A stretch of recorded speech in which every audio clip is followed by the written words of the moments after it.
can say with a degree of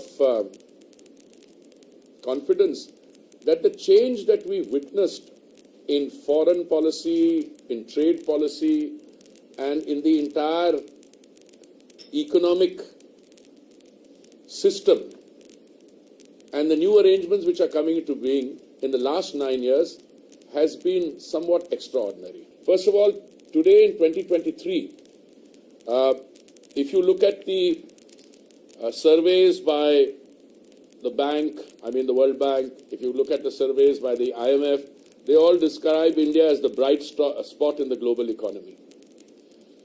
India will contribute 15% of global growth in 2023 as per the IMF.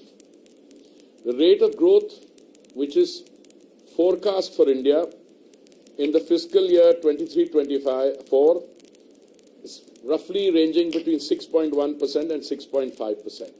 Now, for any head of state or government who is undertaking through his leadership one of the most fundamental transformations that any country can witness, I think speaks volumes both for the country and the leader who's leading that country. Why do I say that? Well, first and foremost, let's see very briefly the downward slide that we were subjected to from, say, 1700. In 1700, according to a Cambridge historian who I'm very fond of quoting, India's share of the world economy was 24.4%. India's share of the global GDP. And its share of globalized industrial output was about 25%. In 1950, immediately after we became an independent country, we had moved to our share of global GDP came down to 4.2% and industrial output came down to 2%. That is what happened in those 190 years. Now, I want to fast forward. GDP in 2014 was 2.7 lakh crores or around $20 billion. So, aapne 1947 ke $20 billion se, we are now moving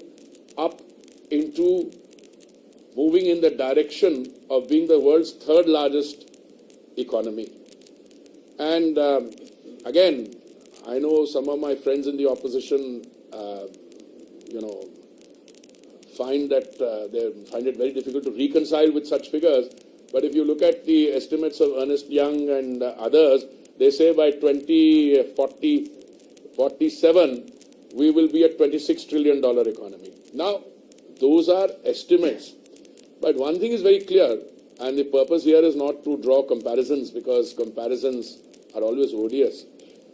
But look, the fact of the matter is large parts of the world, including the United States, including parts of Western Europe, Japan, are witnessing growth rates in the close vicinity of 0.9%, 1% flat growth.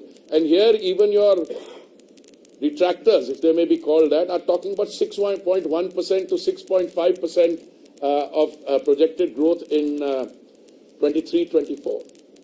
So, $5 trillion economy by 25 or 26, which people doubted, is looking at us. A $10 trillion economy by 2030 is again no longer a matter of debate or disagreement. And you are now looking between 2030 and 2040 at doubling that $10 trillion economy.